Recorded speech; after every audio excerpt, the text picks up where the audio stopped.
جو عمل ہے اس کو پھر ہماری زندگیوں کو ٹرانسفارم کرنا چاہیے، ہمارے دلوں کی تطہیر ہونی چاہیے، اور اس کا اثر ہمارے رویوں میں نظر آنا چاہیے۔ لہذا جب ہم خدا کی بادشاہی کا ذکر کرتے ہیں تو خدا کی حاکمیت کا، اس کی حکومت کی بات کرتے ہیں۔ یسوع مسیح کا جو مشن ہے وہ ہمیں اس بات کی دعوت دیتا ہے اور ہمیں چیلنج کرتا ہے کہ ہم ہر روز خدا کی بادشاہی کی اقدار کے مطابق زندگی گزاریں۔ اب یہ اقدار کیا ہیں؟ میں یہ سمجھتا ہوں اتنا ٹائم نہیں ہے کہ میں تمام اقدار کا ذکر کروں، لیکن ناظرین جو ہیں وہ متی کا انجیل بیان 5واں 6واں اور 7واں باب پڑھ سکتے ہیں، جس کو جو مفسرین اور علماء ایتھیکل کوڈ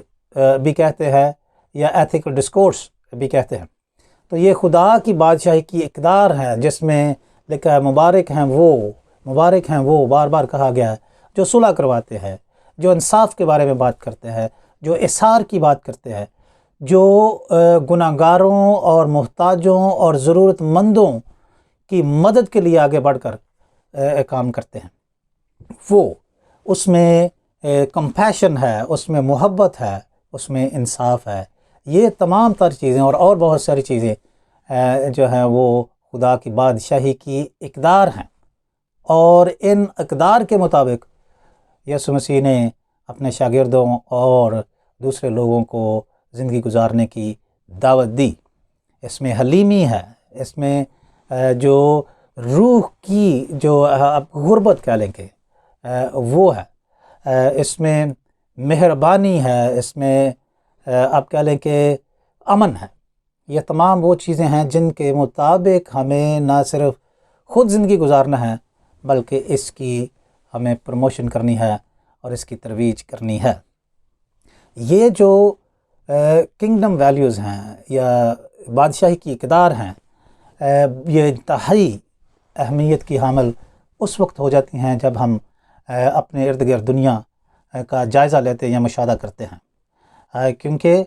آپ اگر اپنے ارد گرد دیکھیں تو یہ خاص طور پر ترقی پذیر ممالک میں یہ بہت زیادہ ہمیں نظر آتی ہیں، جہاں پہ بے انصافی ہے، جہاں پہ رحم کی کمی ہے، برداشت کی کمی ہے، جہاں پہ معاشی ان ایکوالٹی ہے، جہاں پہ سوشل آپ کہہ لیں گے انکوالٹی ہے، جہاں پہ انصاف کا میسر آنا اتنا آسان نہیں ہے۔ تو یہ وہ تمام تر چیزیں ہیں جہاں پر خدا کی بادشاہی کے قائم کرنے اور اس کی منادی کرنے کی انتہائی ضرورت ہے۔ یسوع مسیح کے مشن میں ہمیں اس کے پارٹنر ہوتے ہوئے، اس کے میں شریک ہوتے ہوئے ہماری یہ ذمہ داری ہے، نہ صرف ہمارا یہ فرض ہے بلکہ یہ استحقاق ہے کہ ہم ضرورت مندوں کی ضرورت کو پورا کرنے کی کوشش کریں، ان کے ساتھ کنوکشن کے ساتھ انگیج ہوں، اور یسوع مسیح کی بادشاہی کے اس موقع کو ہاتھ سے جانے نہ دیں۔ لیکن یہ بات ذہن میں رکھیں کہ جب ہم خدا کی بادشاہی کی بات کریں گے، منادی کریں گے اور اس کی اقدار کے مطابق خود زندگی گزاریں گے یا زندگی گزارنے کی ترغیب دیں گے، تو یہ ایک خطرناک چیز ہو سکتی ہے، یعنی یہ رسک فری نہیں ہے۔ اب دیکھیں یسوع مسیح کی اپنی زندگی میں جب اس نے یہ منادی کرنا شروع کی اور اس کی اقدار کے مطابق خود زندگی کا نمونہ پیش کیا تو یہ ان نوٹسڈ نہیں گیا۔ اس کے ارد گرد کے لوگ، خاص طور پر وہ جو سیاسی، معاشی، معاشرتی اور مذہبی نظام قائم تھے، ان کو اس بات کا خطرہ لاحق ہو گیا کہ یسوع مسیح خدا کی بادشاہی کی اقدار کی بات کرتا ہے اور وہ اس کے مطابق زندگی گزارتا ہے اور لوگوں کو زندگی گزارنے کی دعوت دیتا ہے۔ تو اس سے یہ تمام جو سیاسی، معاشی، معاشرتی، ثقافتی، مذہبی نظام ہیں ان کو خطرہ لاحق ہو گیا، ان کو چیلنج کیا گیا، اور جیسے لوگ پھر کرتے ہیں ان جو نظام ہیں یا اس میں شامل جو لوگ تھے، انہوں نے یسوع مسیح کو خطرہ سمجھتے ہوئے اس کا قلع کما کرنے کی کوشش کی، اور یسوع مسیح کو نہ صرف گرفتار کیا بلکہ اسے اظہار ثانی کا نشانہ بنایا، اور پھر اسے صلیب دے دیا گیا، اسے قتل کر دیا گیا، یہ سوچتے ہوئے کہ ہم نے وہ خطرہ جو ہے وہ ختم کر دیا ہے۔ لیکن یسوع مسیح تیسرے دن مردوں میں سے جی اٹھا، اور یسوع مسیح کا جی اٹھنا جو ہے یہ اس بات کا ثبوت ہے، یا اس بات کی غمازی کرتا ہے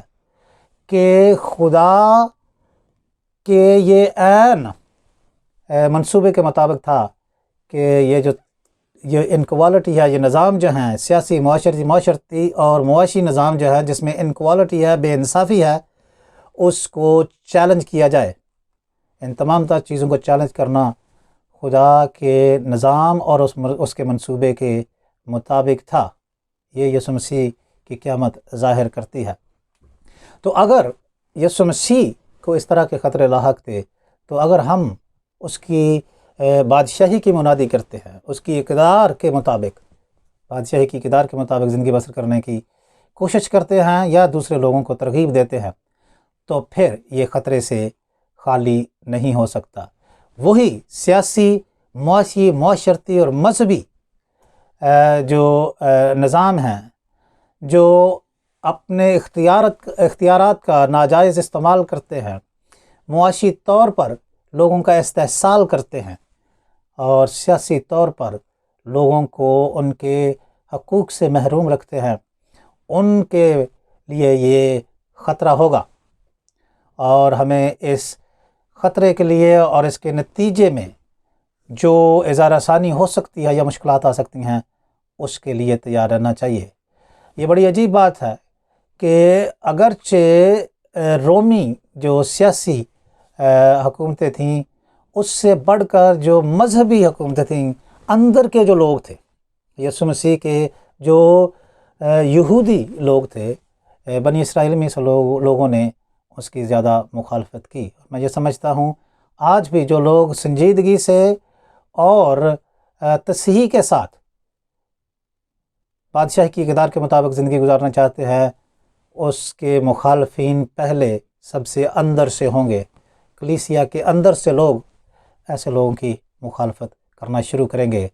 اور کئی طرح سے ان کو تنگ کرنے کی کوشش کریں گے، مشکلات پیدا کرنے کی کوشش کریں گے، کیونکہ وہ خود خدا کے حکومت کے نیچے، اس کے ہاتھ کے نیچے اپنے آپ کو کرنا نہیں چاہتے، اور جو نظام انہوں نے وضع کیے ہیں ان کو یہ چیلنج لگتا ہے۔ تاہم بادشاہی کا جو پیغام ہے یہ دیا جانا ضروری ہے، اور اس کو سنجیدگی سے دینا ضروری ہے۔ اب کچھ لوگ جو ہے وہ یہ حوالہ دے کر کہ فرانسس اسیسی کے نام سے یہ کہا جاتا ہے کہ اس نے ایک دفعہ کہا تھا کہ preach the gospel always but use the words only when needed۔ مطلب یہ ہے کہ خدا کی بادشاہی کا اعلان ہمیشہ کریں، لیکن الفاظ جو ہے اس وقت صرف استعمال کریں جب ضرورت ہو۔ مطلب تھا کہ عملی طور پر زیادہ کام کرو۔ اب اس کو لے کر لوگوں نے خدا کی بادشاہی کا جو پیغام ہے یا اس کے مطابق زندگیاں گزارنے کا جو طریقہ کار ہے، اس کو دو حصوں میں تقسیم کر دیا۔ ایک ہے یہ کہ لوگ کہتے ہیں جی ایونجلزم کی ضرورت نہیں ہے، منادی کی ضرورت نہیں ہے، صرف آپ اپنے کاموں سے جو ہے وہ ظاہر کریں، اور چرچ کی بھی اس طرح سے ضرورت نہیں ہے۔ اگر مسیحی یا ایماندار صرف اچھے کام کرتے ہیں، نیک کام کرتے ہیں اور لوگوں کی مدد کرتے ہیں، تو اس طرح سے جو ہے وہ خدا کی بادشاہی کا پیغام آگے بڑھتا ہے۔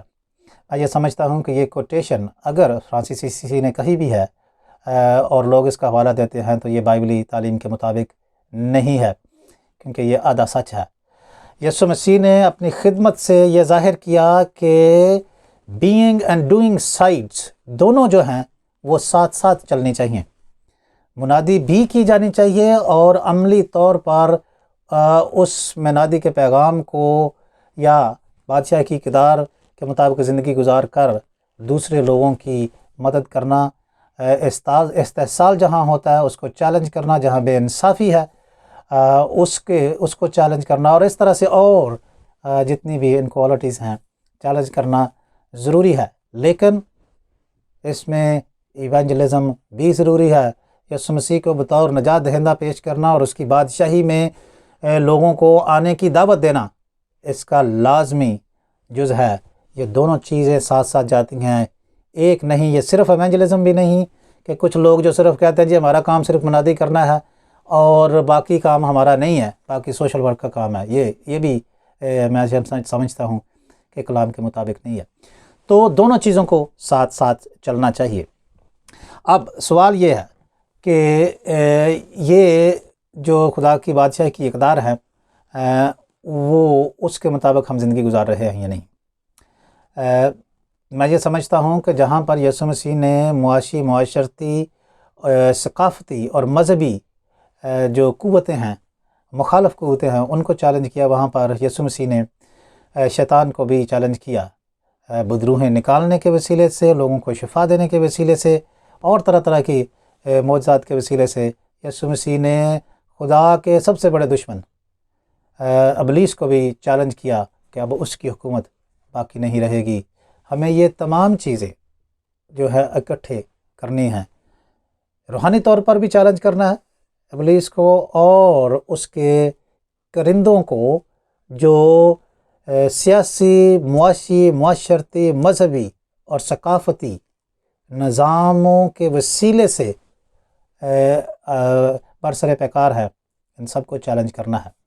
تو دو سوالات میں یہ سمجھتا ہوں ہمیں اس پر سوچنے کی ضرورت ہے۔ پہلی بات کہ کیا ہم یسوع مسیح کی بادشاہی کا حصہ ہیں خود؟ کیونکہ اگر ہم خود حصہ نہیں ہیں تو پھر ہم اس کی بادشاہی کی ترویج کا صحیح طور پر نہ بیان کر سکتے ہیں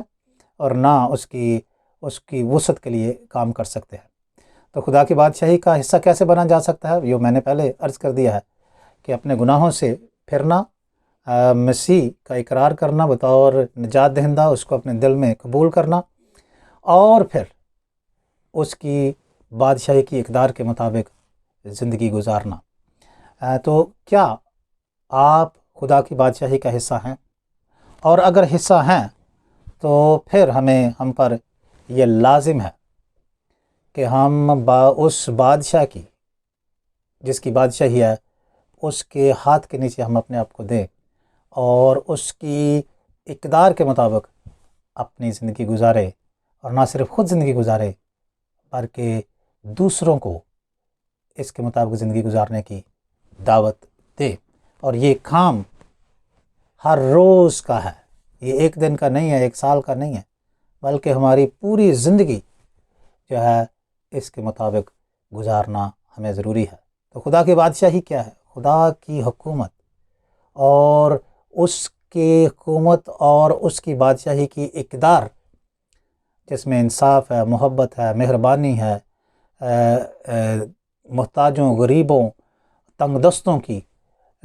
مدد کرنا ہے، اور شفقت کے ساتھ ان کے ساتھ پیش آنا ہے۔ انصاف کے لیے نہ صرف آواز بلند کرنا ہے بلکہ اس کے لیے کوشش کرنی ہے۔ اور وہ لوگ جو کلیسیائی، سیاسی اور کسی اور حلقے میں اپنے اختیارات کا ناجائز استعمال کرتے ہیں، ان کو چیلنج کرنا ہے اور انہیں خدا کی بادشاہی کے مطابق زندگی گزارنے کی دعوت دینا ہے۔ امید ہے اس